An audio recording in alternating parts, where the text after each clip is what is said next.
How's it going, guys, and welcome back to the channel. Today we'll talk about this, the E91 M Sport Touring, and why it's the best and most affordable along with the most practical daily driving car to have in 2023.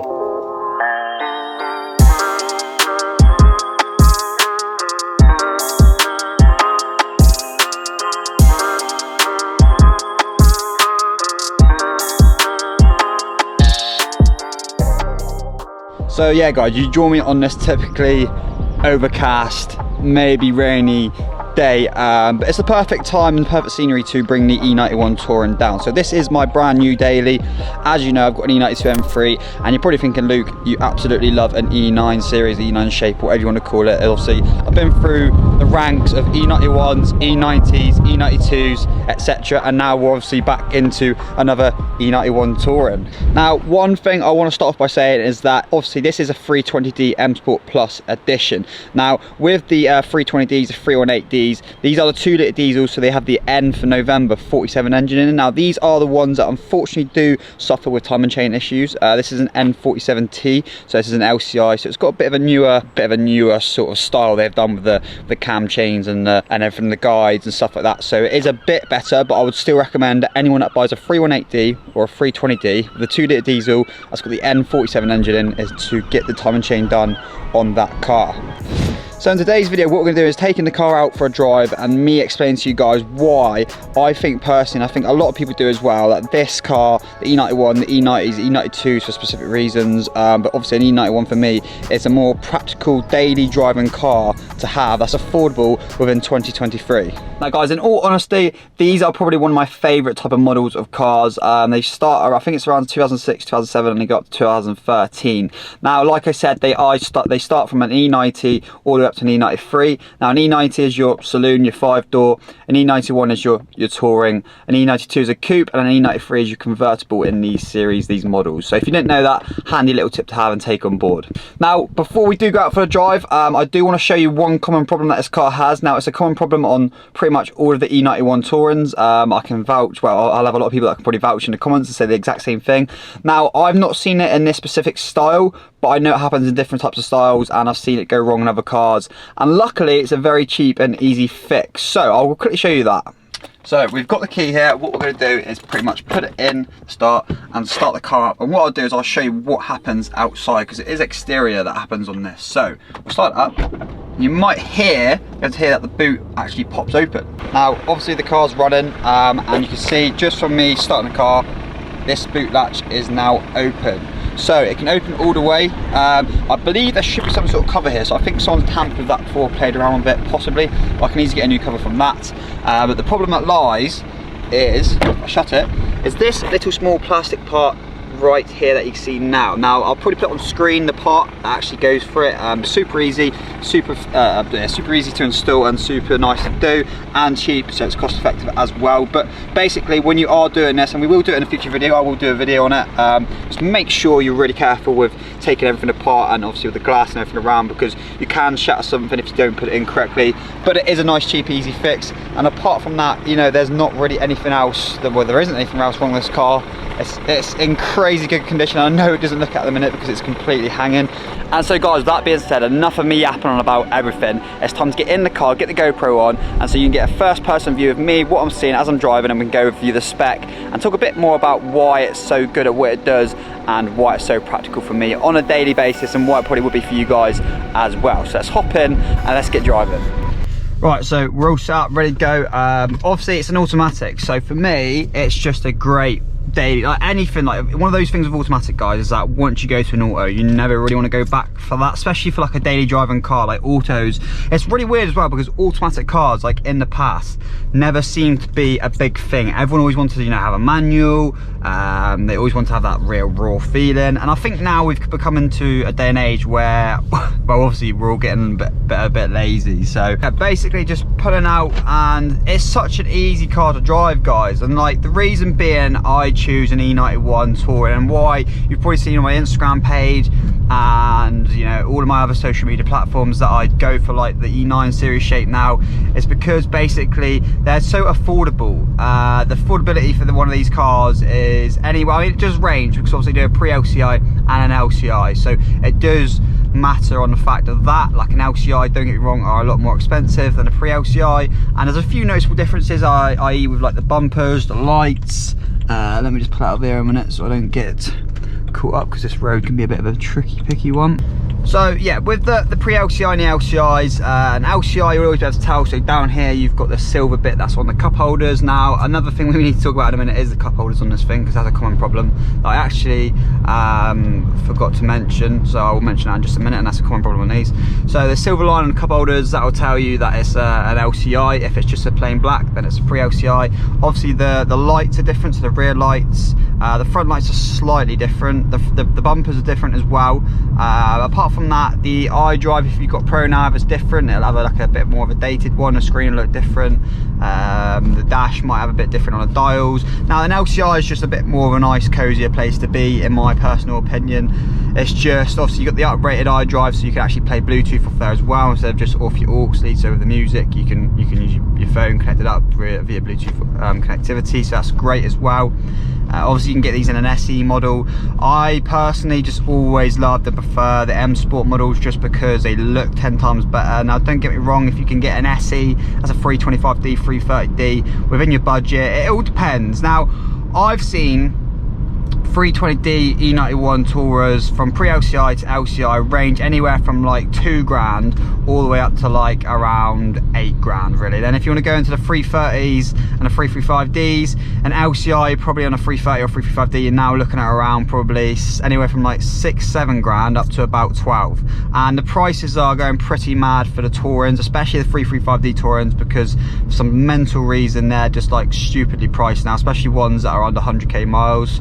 Now talking of mileage, this one's on 120,000 miles. We've had the timing chain done, so that's one thing that's ticked off the list now, and all sweet, so we don't have to worry about that. It's got monstrous paperwork and history, 2 keys, and the bodywork is in incredible condition for a 13 plate vehicle, you know what I mean? So but yeah, moving back onto the fact of this cup holder over here. So you might be able to see that if I do press it in, nothing happens. Now there's 2 problems, or maybe 3, that happen within this. You can either not be able to push it in and it won't come out, or it'll be stuck out and you can't push it in. So it's just like one of those. So it's a bit of an odd one. It's a really easy thing to replace. You can use plastic trim removal tools, and you can also use other sort of tools as well to basically remove bit around this area here and take it out and place it with a new part, or a used part that works. So simple stuff to easily fix on these cars. Obviously they're getting older now, and like with anything that gets older, they all develop some sort of problems, but mechanically and for durability they are so good. They're such amazing cars, and I cannot fault them on a day-to-day basis, and I would happily buy one of these any day of the week. Now obviously the F series and obviously the G series and everything is out now, and people are, you know, obviously liking new technology. And don't get me wrong, I absolutely love the new technology. The Harman Kardon sound system within the F series shape is just phenomenal. Like I would love it in this. Now upgraded speakers for instance are good. You can get Harman Kardon on an LCI, otherwise it's Logic 7, but Logic 7 has been with, you know, Harman Kardon for years and that anyway. And when you go into settings with a car that's got Harman Kardon, it should have like a Logic 7 setting anyway. I'll see if I can chuck that clip in there. But like I get in this car every day, and I would get into one of these every day without any dramas, knowing that it could just take me anywhere. With a 320D, to be fair and to be honest, with any of them, the 2-litre diesels or the 3-litre diesels, fuel economy is absolutely incredible. It's so good. On long journeys you probably get about, especially with a 6-speed auto, obviously a 6-speed auto, 6-speed manual, they have the ZF 8 speeds in the new F series, so that's a great gearbox, so I don't take anything away from that. Obviously it is better than this, but these don't really develop any issues as much anyway. So but yeah, it's the fuel economy, like on a good run you'll be looking at around 50 to 60 miles per gallon, probably across all of them easily, and then obviously daily driving around you probably get about 40 to 50. That's why I get daily driving around town cities is 40 to 50 in this anyway. And on long journeys I get mental fuel economy, and then probably on a full tank I'm probably looking at around 600-700 miles, probably 700, maybe a bit more, which is great as well. So, and another thing that's even better is that if you do get a 318D one of these, they are still within the £30 tax bracket. So as soon as you go to a 320, even though it's the same engine, you do have to pay a little bit more. I think it's 120 or 130 £130 per year for a tax, whereas a 318D is only £30 a year to tax. So if you just buy a 318D, map it, it'll be the same power as this anyway. It's the exact same engine, it's just obviously detuned, and that's the way BMW sell their vehicles. They just detune things and put them in different different brackets for their M Sport models or any sort of model like that. But if you go for a 318D, £30 a year road tax, and you can get the same sort of power of this. Now, comfortability, let me just get out of here because this is an absolute pig to get out of.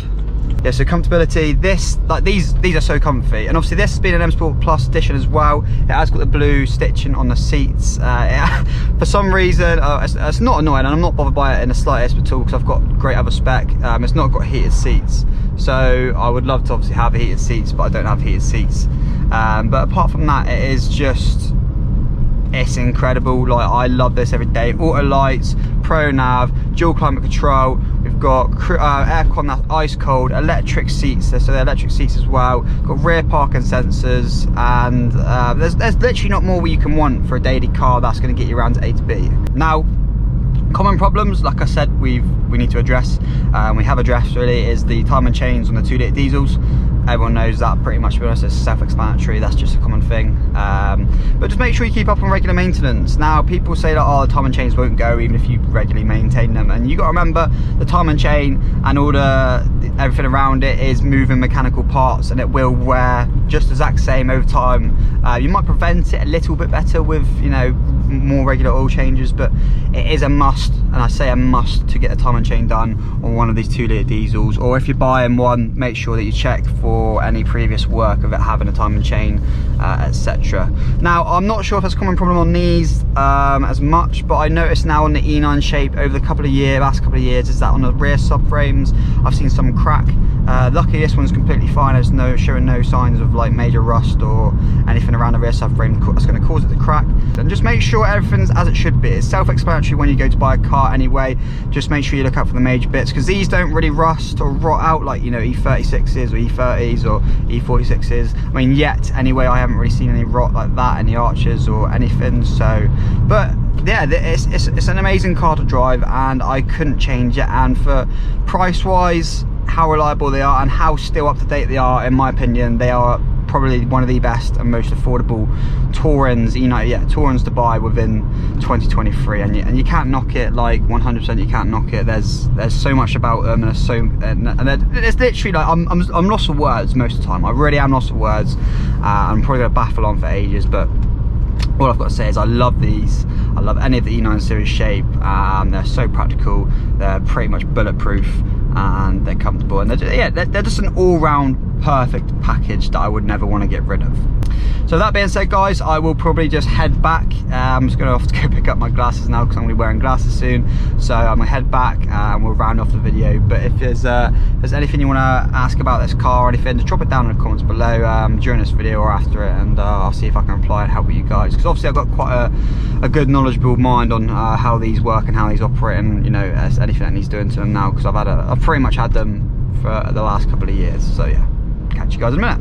So with that drive over, I want to quickly come out and express a few more features on the exterior that I did discuss within us when we were driving, but I just want to show you guys in person as well. So I love the wheels. I can't remember if they're MV3 or MV2s. I always get them mixed up, but the style of the wheel are really, really nice. We do need some fresh center caps, which I'm going to change, but the wheels finished in satin black are absolutely amazing. Obviously the car's running, so you might be able to hear that, and it's a really, really windy day out here as well, obviously being overcast as well, but I apologise for that. But the looks of this car as they come standard, like obviously it would probably come with like satin grey or grey silver wheels, or like normal silver, like hyper silver wheel style, but the black on black suits it really well. And obviously they do a pre-LCI and an LCI in these, as probably said as well discussed. So this is like an all-rounder perfect great car for me, and I love it, and I hope you guys do as well. So guys, with that being said, I'm going to end off today's video. Now, if you have enjoyed this video, please leave a like on it as well, and drop a comment down below for anything you would like to see done to the Touring. Obviously now we've got the E91 Touring and the E92 M3, the great perfect driveway setup for me in my affordable financial situation. I don't know what you guys are in for your financial situations, but if you do have the money to go out and buy one of these, pre-LCI or LCI, go and do it. Obviously I would love, and I would really, really love to have it in black, LCI 335DM Sport, but they are so hard to find. And to be honest, I count myself lucky buying this one anyway, because it's an LCI, and an LCI in black that's also a Pro Nav even on itself is very hard to find. But anyway guys, thanks for watching today's video. I hope you've enjoyed it, and this is why you should buy yourselves an E91 Touring in 2023. Thanks for watching, bye for now.